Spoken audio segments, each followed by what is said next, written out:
Everybody, how are you?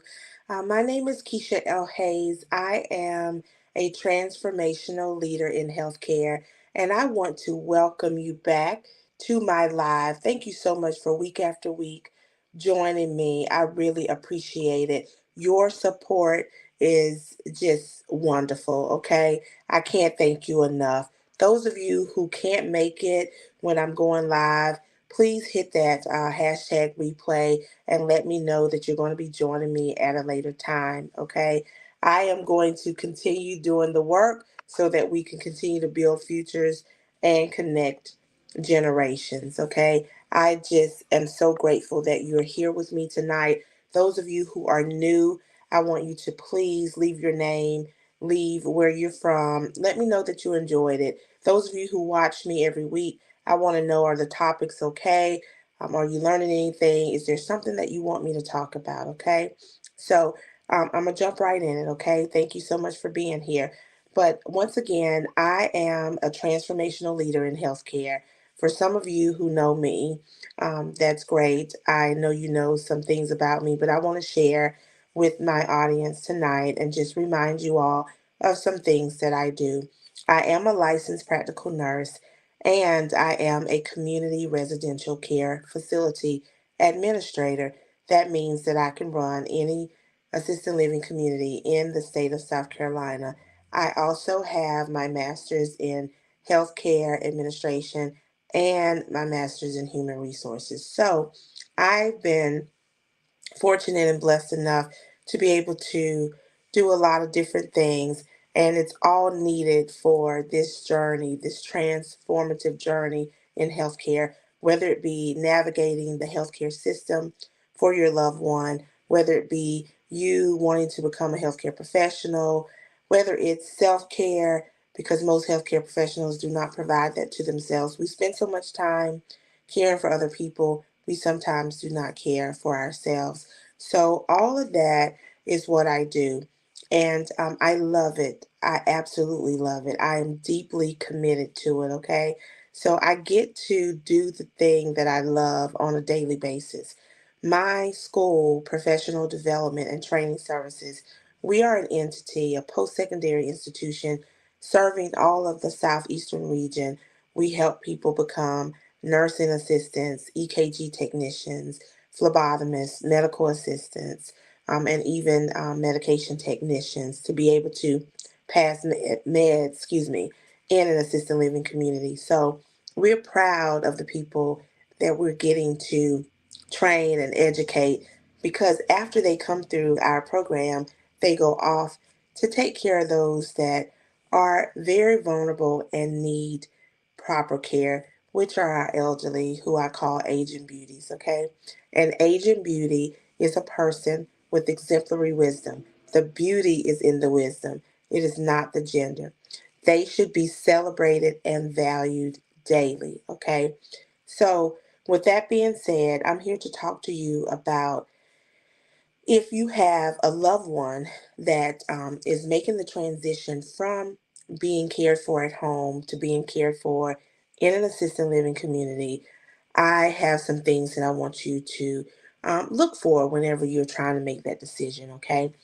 First of all, in order for your loved one to go to assisted living, they must have had some type of communication with their family to let them know that staying at home is just not the option for them anymore. Sometimes a person lacks companionship at home. They stay by themselves. They lost a loved one, a spouse, and they want to go to a community where they can spend time with other people who are their age. They can get the dining, they can get the um, which are the meals. They can get the socialization. They can have someone care for them. You know those things, and they probably couldn't get that at home, and so they make that decision. Some, just can't stay there by themselves because they need supervision and need to go somewhere where that is provided. Okay, and that's perfectly fine. We should all have a layout of what we're going to do for our loved one before something catastrophic happens so that we can prepare. early. Okay, we don't want to wait until something happens so that we can now plan that, because now we're all scrambling as a family. So we want to make sure we prepare early to get these things situated. Okay, so after a person decides that they want to be in an assisted living community, and when you're going to an assisted living community, that means that you, as the resident, are able to do some things on your own. You just need supervision, or you need some help with some things, okay? But the difference between an assisted living community and a nursing home is that in a nursing home, the residents there, they have some type of chronic illnesses, and they require 24-hour supervision by a licensed nurse, okay? So they have some things going on that they always need someone there. In assisted living, you need minimal supervision. You probably need some assistance with things, but you shouldn't be in an assisted living community if you are needing total care, or you just can't do anything on your own. Okay. So when you're making that choice to go to an assisted living community, then you and your family need to start looking for different places. Okay. I would encourage you to visit communities where you can just pop up and go see them. Sometimes, if you call, the person may get ready for you. And I'm not saying that there are not any good assisted living communities there out there, because there are. They're doing great things. They have great care. They have great team members. But I just want you to see the community from the view of someone just popping in and going unannounced, okay? That sometimes will tell the true side of things, and you'll be able to see how the entity is running without you calling and giving a heads up, okay? When you go, you want to look for certain things. You want to make sure that when you enter the room, enter the entity, that it's clean. It smells good. The rooms are clean, the hallways are clean. There's no foul odors. There's no odors that smell like urine. You want to make sure you're smelling the place to make sure that they are keeping it sanitized and clean. Okay. You also want to glance the residents to see how happy they are, to see if any staff are engaging with them. Okay. You want to make sure that they're not just sitting in wheelchairs, or sitting in places by themselves, or not being active or doing anything. Okay, you want them to look like they have good hygiene. You want to look at them and see if they're dressed appropriately, and just like someone is really involved in their day-to-day care. So because I would hate to go to an assisted living community, or any community, and the residents are in the wheelchair, and they're slouched, and they're looking down, and they're slobbing out the mouth, and they're not engaged. No one's around. They just look lost, depressed, isolated, abandoned. That's not why you go to these places. You go to have companionship, socialization. You go to be given the attention that's necessary by the staff that are there. Okay, so look for those things. Also, you need to ask, how long have your care team been there? If you find that there are people who have been there for a few months, um, then I'm not saying that that's always bad, but you want to know why we don't have seasoned people, or people who've been there for a long period of time. Why is it that the people are there, and they're there for a few months, or there's a turnover all the time? You know, that may be an indication that um, there's something going on with leadership, or something that is happening that warrants the staff to just be leaving. Now, we all know that there's a shortage of healthcare workers out there. So at times, you can hire someone, because I've been on the other side, and they're quitting for no reason. These are these people that are not in it for the right reason. They look good on paper, they interview well, they come into the community, they start working. Next thing you know, they don't show up again. They don't give you a reason why they're leaving, they just leave. And then you're having to hire over and over again. And sometimes it may not be the facility itself, it may be the fact that people are going from job to job and finding new things to do or other things to do with better rates and so forth. It could be a lot. I know now when I talk to my students who have finished our courses, they are mentioning that there's so many positions out here in South Carolina and all over. They're traveling, they're doing things that are just not traditional as they used to be when a person gets their CNA license. Normally, you would find a place at a nursing home or assisted living community, and that be that. Now there's traveling CNAs, there's office jobs that CNAs work in. So it's so many different positions that are open in such variety. People are choosing where they want to be, and sometimes they're trying to figure it out. So, they might be figuring it out at one place and then going to another place. But if you are at a community where everybody there is brand new, then why the turnover? Why all new staff? You come back again and the people aren't there and there's a new crew. Okay, what's going on? So you need to ask those kind of questions. Also, ask what kind of food they're serving. You want to know that there's a variety. You want to make sure that if your loved one is on a specific diet, that they can accommodate that. You also want to get with the activities director and make sure that, excuse me, that that they also are engaging in activities. Do they always have the activities on site? But, or are they leaving off site to go to different places? You know, just inquire about everything. But the main thing is when you go to a facility, you're wanting someone to help you. So you want that care team to be exceptional.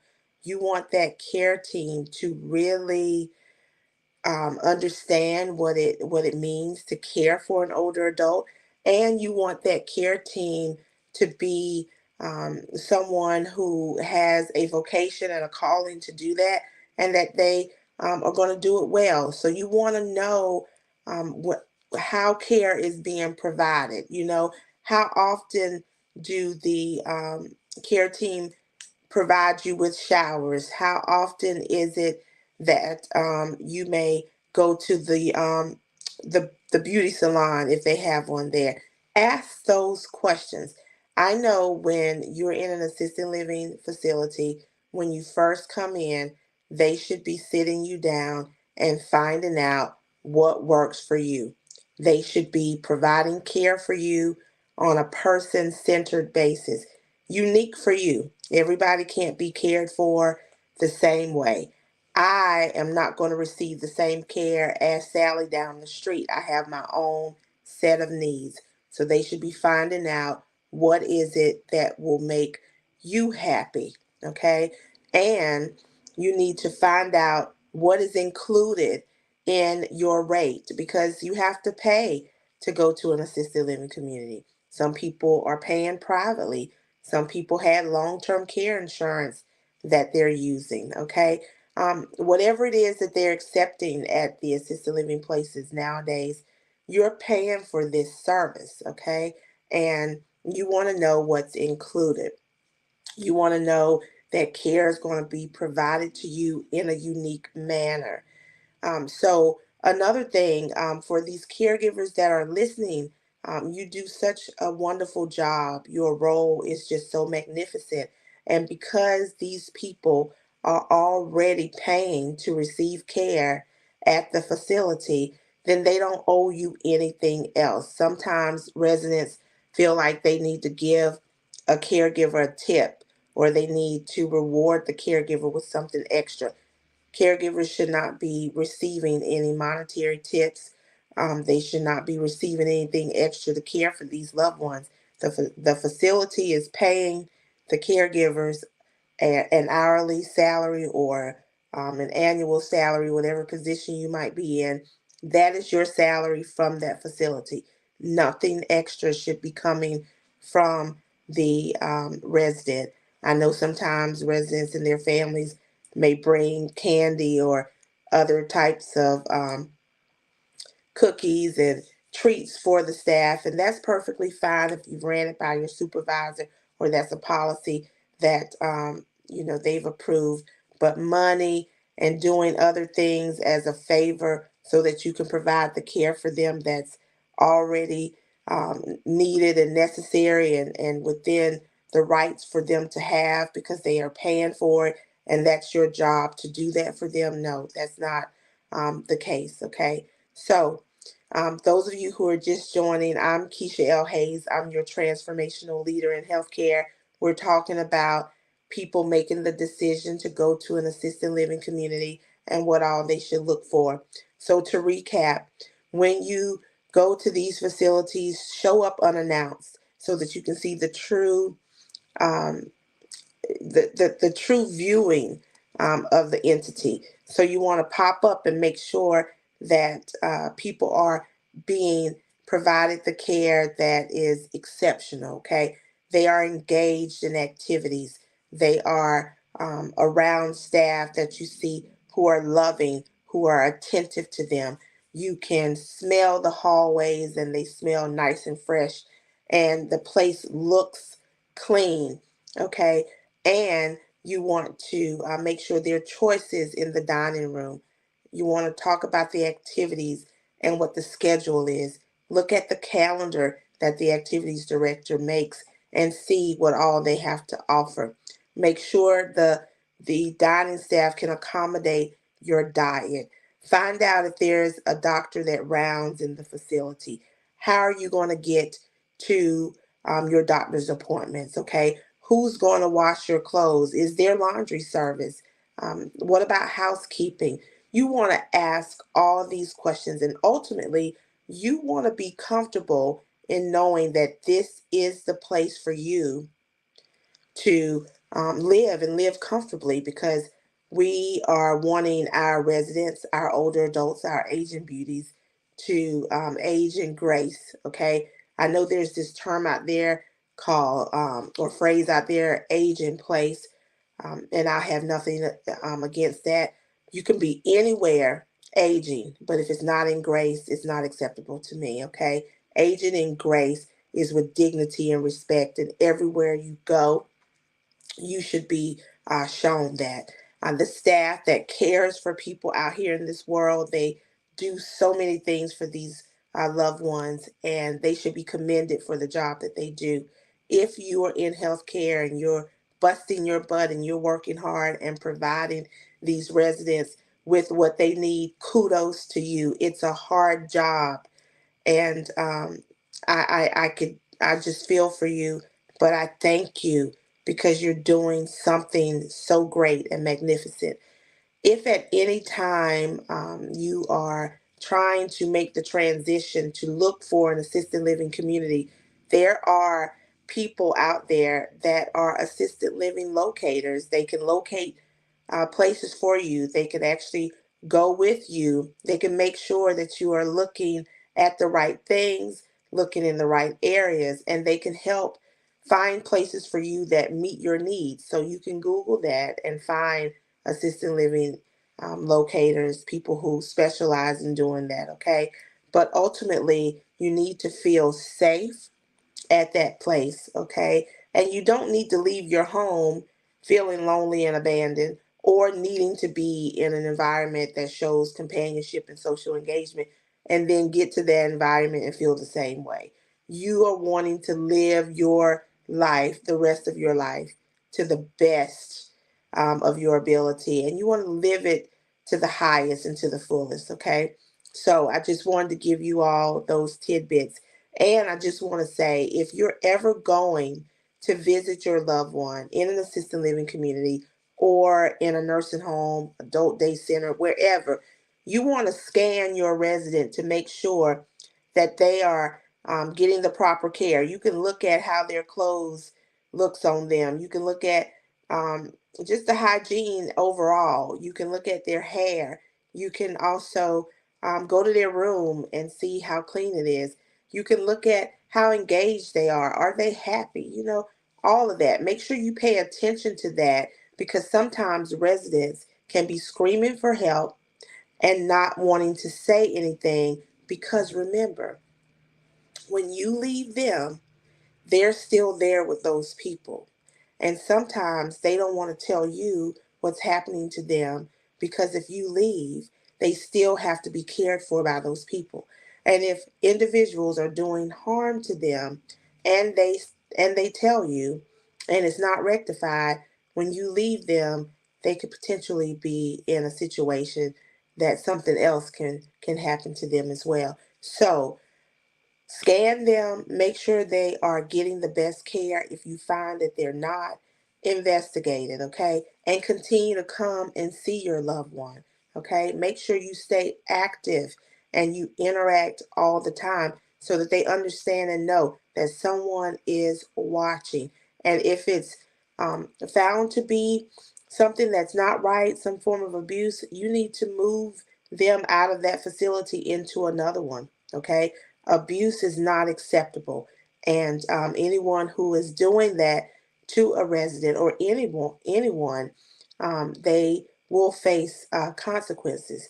So we want to make sure that when we place our individuals, our loved ones somewhere, we want to also make sure we're checking to make sure that everything that they said, that facility said that they're going to do, they're doing it, and that our loved one is happy and everything is going well. Okay, we just want to stay in touch and keep checking and looking. Sometimes we drop our loved ones off, we never talk to them again, we never check on them. And unfortunately, there are some care staff that are good and very exceptional, and then there are others that don't care. Okay, it is what it is. And sometimes I've seen personally, if you have a loved one that's coming all the time, the staff know you better be Johnny on the spot with that person. But I want care teams to realize that even if there's no family coming to visit that person, you need to be Johnny on the spot anyway. And facilities, we're not waiting till our DHEC inspection comes up to make sure everything goes well in the facility. We want to make sure everything's going well on a daily basis, okay? So it's just about accountability, and I want everybody to be accountable, because that could be you, that could be your loved one, and you want to make sure you treat people the way you want to be treated, okay? So I hope this has helped you tonight. I'm really deeply in love with what we do when it comes to our older adults, our greatest generation. And I'm so happy that I get to play a strong, big role in helping train the next level healthcare professionals. So continue to do a wonderful job out there in these entities, and make a difference in someone's life, because one day it could be you.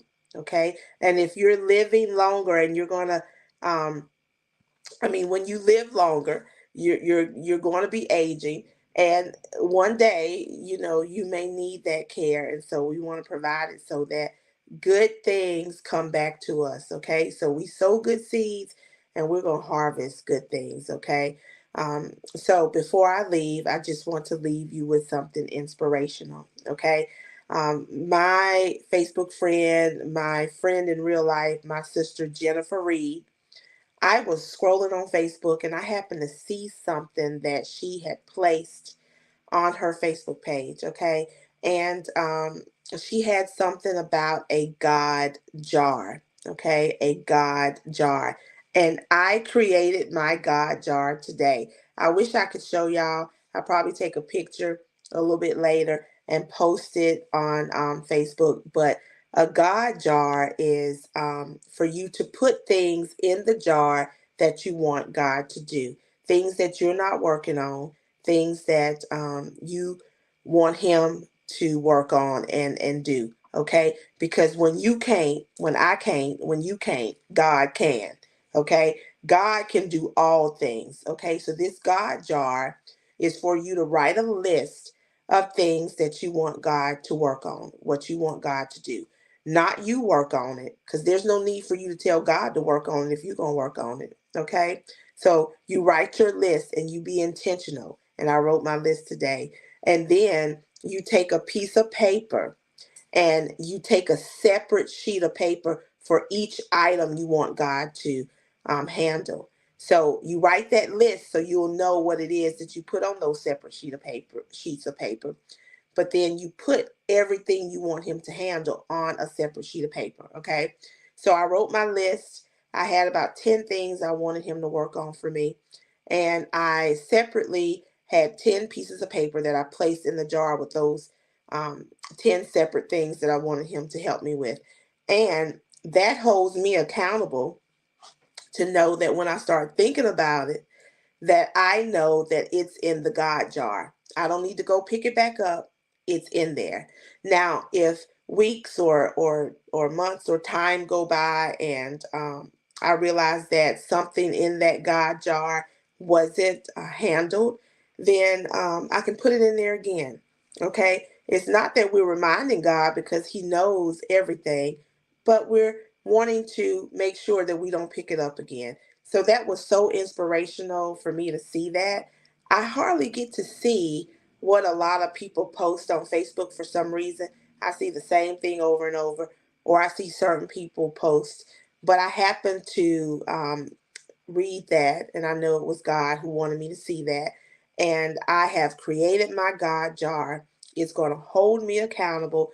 Once I put things in there that God is working on, I'm not picking it back up. I'm leaving it in there because I know He will fix it. Also, it tells you that when you put items in the God jar, you do not tell God on those pieces of paper how you want him to fix it. You put it in there and you let him cover it the way that his will, timing, and purpose is for that item. Okay. You get out of the way, you totally give it to him. And I tell you, when I wrote my list and I put my separate sheets in there, I felt so good. I felt so good. I felt like, wow, I got something that I put in here for God, and I don't have to carry it anymore. I'm going to watch Him fix it and work it out. And it's similar to a box that we have at our church, True Believers, where we can put our requests for God in the box. And at the end of the month, or whenever my pastor deems necessary, he takes them and he burns them.